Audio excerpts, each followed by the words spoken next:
చనిపోయాడని కుటుంబ సభ్యులు అంత్యక్రియలకు ఏర్పాటు చేయగా అంతలోనే ఓ వృద్ధుడు లేచి కూర్చున్న ఘటన శ్రీకాకుళం జిల్లా జి సిగడం మండలం సీతంపేటలో చోటు చేసుకుంది. చనిపోయిన మనుషులు తిరిగి బతకడం సినిమాల్లో చూసి ఉంటారు.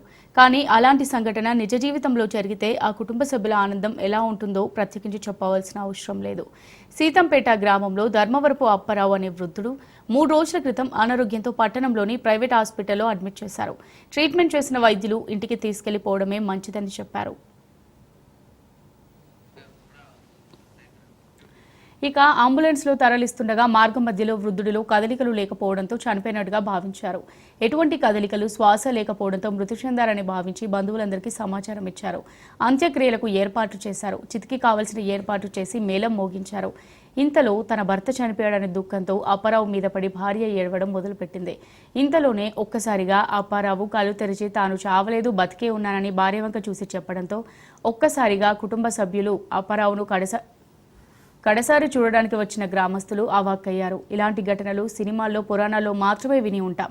తమ గ్రామంలో, తమ కుటుంబంలో ఇలా జరగడంతో స్థానికులు ఆనందం వ్యక్తం చేశారు. ఇక ఇదే అంశంపై మరింత సమాచారం మా ప్రతినిధి సౌమ్య అందిస్తారు. సైన్స్కు దొరకని అద్భుతాలు కూడా మన జీవితాల్లో జరుగుతాయి అంటారు కదా. సో ప్రస్తుతం ఒక కుటుంబం అలాంటి డైనమాలోనే ఉందని చెప్పుకోవచ్చు. తమ కుటుంబంలో ఒక వ్యక్తి చనిపోయారని చెప్పి ఆయనకు సంబంధించినటువంటి అంత్యక్రియలకు కూడా అన్ని ఏర్పాట్లు చేసేసి కుటుంబ సభ్యులందరినీ కూడా పిలిపించేసి ఆయన చితి కూడా చివరికి పేర్చేశారు. అయితే సడన్ గా ఆయన ఆక్సిజన్ మాస్క్ తీయంగానే ఆ వ్యక్తి బ్రతికి ప్రాణాలతో మళ్ళీ తిరిగి వచ్చేసరికి కుటుంబ సభ్యులందరూ కూడా ఆనందంతో ఉక్కిరి అయిపోయారు. ఈ ఇన్సిడెంట్ శ్రీకాకుళం జిల్లా జీసెగడం మండలంలో ఉండేటటువంటి సీతంపేట అనేటటువంటి ఒక విలేజ్ లో జరిగింది. ప్రస్తుతం నేను ఆ విలేజ్ లో ఉన్నాను. ప్రస్తుతం ఎవరైతే 85 ఏళ్ల అప్పారావు గారికి ఈ ఇన్సిడెంట్ అయితే జరిగిందని చెప్తున్నారు. మరి ప్రస్తుతం అప్పారావు గారి కుటుంబ సభ్యులు మనతో పాటు ఉన్నారు. అసలు ఈ ఇన్సిడెంట్ మొత్తంలో ఏం జరిగింది, ఎలా ఫీల్ అయ్యారు, అసలు ఈ మిరాకిల్ కి కారణం ఏంటి, ఇవన్నీ కూడా ఒకసారి మాట్లాడే ప్రయత్నం చేద్దాం. అసలు ఎప్పుడు మీ నాన్నగారిని హాస్పిటల్లో అడ్మిట్ చేశారు, ఏం జరిగిందండి? గత 2 రోజులుగా హెల్త్ బాగోలేదండి నాన్నగారికి. శ్రీకాకుళం గ్రామస్తులు ఏమన్నారంటే శ్రీకాకుళం టౌన్లోకి హాస్పిటల్కి తీసుకెళ్ళిపోండి అని చెప్పారు. శ్రీకాకుళం తీసుకెళ్ళి 2 రోజులు ట్రీట్మెంట్ జరిగింది. 3వ రోజుకి అనమాట బ్రెయిన్లో గడ్డలు కట్టాయి. 85 సంవత్సరాలు అయిపోయింది, వయసు అయిపోయింది, ఇంకా బతికే ఛాన్స్ అయితే లేదు అని చెప్పారు. చెప్తే మరి ఇంకా చేసేది ఏముందని చెప్పి డిశ్చార్జ్ కూడా ఇచ్చేసారు 3వ రోజు. మేమన్నమాట ఏడ్చాం, అక్కడ చాలా బాగా బాధపడ్డాం హాస్పిటల్లోనూ. 3వ రోజు అనమాట అంబులెన్స్ కట్టి తీసుకొచ్చాం. ఇంటికి తీసుకొస్తాడు గ్రామస్తులు చెప్పేసాం, కట్టెలు దండేసాం. చాలా దూరం ఉన్న మా చుట్టం బంధువులకు కూడా చెప్పేసాం. వాళ్ళందరూ కూడా వచ్చేసారు, చాలా దూరం నుంచి వచ్చేసారు చుట్టాలు గట్ట. మా ఊర్లో గ్రామస్తులు కూడా మేము అంబులెన్స్ నుంచి శ్రీకాకుళం నుంచి వచ్చేటప్పటికి ఇక్కడ గుంపులు జనాలు ఉన్నారు. ఉంచేటప్పటికి అనమాట మా అమ్మగారు అంబులెన్స్ నుంచి మా నాన్నగారిని దించేటప్పటికి మా అమ్మగారు అనమాట తక్కువని వెళ్ళి ఇలాగ అయిపోయింది, చచ్చిపోను, మాకేం చెప్పాను ముర్రకెళ్ళని మా అమ్మగారు ఏడిశారు. ఏడుస్తప్పటికి అనమాట ఆ షాక్లేనమాట మా నాన్నగారు కొద్దిగా కళ్ళు తెరిచారు. కళ్ళు తెరిచి చెయ్యి ఎత్తి నాకేం పర్లేదు, నేను బాగానే ఉన్నాను, మీరేం ఏడకండి అని చెప్పారు మా నాన్నగారు. ఆ చెప్పేది జనాలు చూసే జనాలు కానీ మా చుట్టం మంది కానీ షాక్ అయ్యారు. ఒక 5 నిమిషాలు ఇదే చచ్చిపోయాడు కదా మళ్ళీ బతకడం ఏంటి, షాకులు అయిపోయారు. 5 నిమిషాలు షాక్ అయిపోయారు.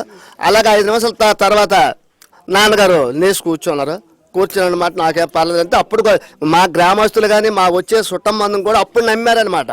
సరే బాగానే ఉన్నాడు, బతికే ఉన్నాడు, ఇంకేం పర్లేదు అని చెప్పి మా గ్రామస్తులు అయితే కానీ మా వచ్చిన చుట్టం మంది అయితే కానీ మా కుటుంబ సభ్యులు అయితే కానీ ఆనందంలో మునిగిపోయాము. చాలా ఆనందంగా ఉన్నాం మేము. ఆనందంతో పాటు మీకు ఆశ్చర్యం కూడా కలిగింది.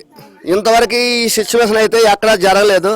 మన జిల్లా, మా శ్రీకాకుళం జిల్లాలో కాదు, ఎక్కడ కూడా ఈ సిచ్యువేషన్ చచ్చిపోయే మనిషి మళ్ళీ బతికి రావడం ఏంటి, ఇదంతా ఒక వింతగా ఉందని చెప్పి అందరూ కూడా ఆశ్చర్యం పోయారు. కానీ ఈ సిచ్యువేషన్ కూడా ఇటువరకు ఇప్పుడు జరగలేదు, ఇదే ఫస్ట్ సారి జరిగింది మా గ్రామంలో అని చాలా ఆనందించాం మేము షాక్ అయ్యి.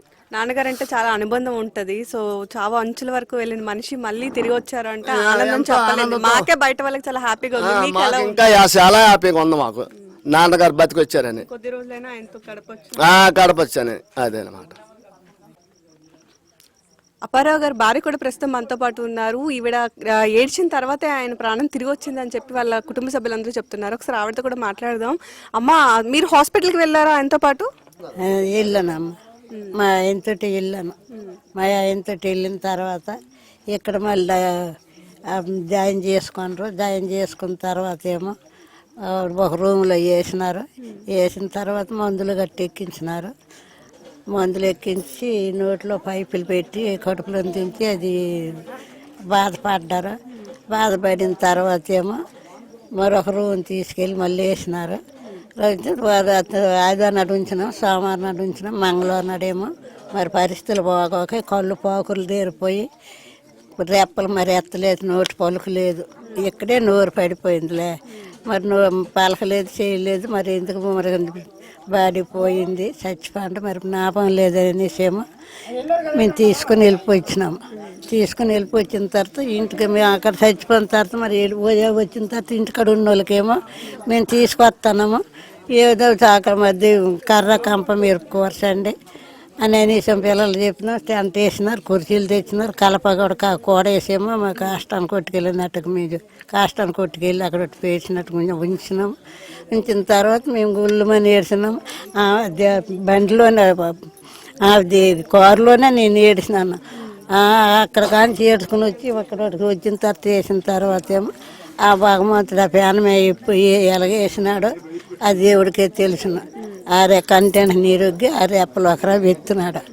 ఎత్తా అందరూ ఉన్న ఆమోదించి పేనం ఉన్నది అంతే నేను వండండి అంతే అలాగే ఉంచినాము. ఉంచిన తర్వాత కోలుకున్నాడు. అక్కడ కానించేంత మరి ఇప్పుడు ఇవన్నీ అంతే మరి చేయలేదు మేము. సో ఎప్పుడో ఇలాంటివన్నీ మేము పురాణాల్లో విన్నాము. సో ఇప్పుడు మీరు మీ ఎదురుగా జరిగిందని చెప్తున్నారు. సో మళ్ళీ మీ వారితో కొన్ని రోజులు గడపచ్చు. ఎలా ఉందమ్మా మీకు ఇప్పుడు? అమ్మా ఇప్పుడు ఆనందంగా ఉన్నాం, ఉంటారనేది కొంత ఆధారం కదా. ఆ మనిషి ఉన్నాడు. ఇక్కడ అంటే డాక్టర్ పెట్టినాం. డాక్టర్ని పెడితే ఆ బాబేమో అలాగే కోలుకున్నట్టు చేస్తాడు. అప్పారావు గారు తిరిగి వచ్చిన తర్వాత తనకి ట్రీట్మెంట్ అందిస్తున్నటువంటి డాక్టర్ కూడా మనతో ఉన్నారు. ఒకసారి మాట్లాడదాం. సార్ ముందు మీరు ఏమైనా చెక్ చేస్తారా ఆయనకి హాస్పిటల్కి వెళ్ళడానికి ముందు? మేడం ముందుగా హాస్పిటల్కి వెళ్ళేటప్పుడు 2 days అక్కడ ఉంచారు. అయితే 2 days ఉంచిన తర్వాత ఇక్కడికి వచ్చాక నేను చూశాను. అది చూసిన తర్వాత ఇక్కడికి వచ్చేటప్పుడు జస్ట్ అంటే అక్కడ ఫస్ట్ స్ట్రోక్ వలన అక్కడ 2 days అయిన తర్వాత రికవరీ రాలేదని కొద్దిగా ఏంటంటే వీళ్ళు కూడా ఎందుకులే అనేసి ఒక ఆశ వదిలేసి తీసుకెళ్ళిపోదాము అనేసి ఉద్దేశంతో వాళ్ళు కూడా వాళ్ళ ఒపీనియన్ ప్రకారం తీసుకొచ్చారండి. అయితే తర్వాత వాళ్ళు కూడా పూర్తిగా మరి మీది నెక్స్ట్ ప్రకారం వెళ్ళిపోతున్నారని ఉద్దేశించి వాళ్ళు పంపించారు. వచ్చిన తర్వాత ఇక్కడికి వచ్చి చూస్తే కొంచెం ఇంప్రూవ్మెంట్ కనిపించింది. ముందు ఇచ్చిన మెడిసిన్ వల్ల దేనివల్ల ఎలాగంది. వచ్చిన తర్వాత మళ్ళీ సేమ్ అలాగా మెడిసిన్ కంటిన్యూ చేస్తే రికవరీ స్టార్ట్ అయింది. రికవరీ ఉన్నాం. అంటే బేసిక్గా చాలా తక్కువ క్రిటికల్ సిచ్యువేషన్స్ నుంచి బయటకు వస్తారు పేషెంట్స్. సో ఈ సిచ్యువేషన్లో ఏంటి అంటే ఇది రేర్ కేసెస్ ఎలాంటివి ఉంటాయి. అదేంటంటే ఇచ్చిన మెడిసిన్ అనేది కనీసం అది రిజల్ట్ రావడానికి కనీసం 3 days 4 days కొన్ని కేసెస్ పడుతుంటుంది. కాకపోతే ఇది అంత ఎర్లీగా రిజల్ట్ రాకపోవడం, ఈ ఏజ్లో రాకపోవడం కూడా కారణమై ఉంటుంది. కాకపోతే అంటే ఇలాంటి కేసులు మరి మేము కూడా రేర్ చూడడం ఇలాంటివి కూడా. సో కొన్నిసార్లు మనం కూడా వింటాము మెడిసిన్లో కూడా చాలా అద్భుతాలు జరుగుతాయి అని చెప్పి, మిరాకిల్స్ జరుగుతాయి అని. సో ఇది ఈ సిచ్యువేషన్ దానికి ప్రూవ్ చేస్తుంది అనుకోవచ్చా? ప్రూవ్ చేసినట్టు మరి. సో చూసారు కదా, వైద్యం అందించిన డాక్టర్లతో పాటు ఇంట్లో ఉండే వాళ్ళే కాదు ఊరు మొత్తం ఒక్కసారిగా షాక్ అయ్యామని చెప్తున్నారు ఈ ఇన్సిడెంట్ చూసిన తర్వాత. అండ్ ఈ ఇన్సిడెంట్ చూడడానికి ఇక్కడ చుట్టుపక్కల ఉండేటటువంటి పిల్లలు కానివ్వండి, పెద్దలు కానివ్వండి, చాలా వరకు వచ్చి మరి ఆయన్ని చూసి పరామర్శించుకొని వెళ్తున్నటువంటి సిచ్యువేషన్ మనకు కనబడుతుంది. ఏదేమైనా ఇలాంటివి చాలా రేర్గా మనకి అరుదుగా జరుగుతాయని చెప్పుకోవచ్చు. సో కొన్నిసార్లు వైద్య శాస్త్రానికి కూడా దొరకనటువంటి అద్భుతాలు మన లైఫ్లో జరుగుతాయి. మనకి ప్రాణం లేచి వస్తుంది అనేటువంటి ఎంతైతే వింటామో అవన్నీ కూడా వాస్తవాలు అని చెప్పడానికి ఈ సంఘటన కూడా నిదర్శనంగా నిలుస్తుంది అని చెప్తున్నారు. Power to studio.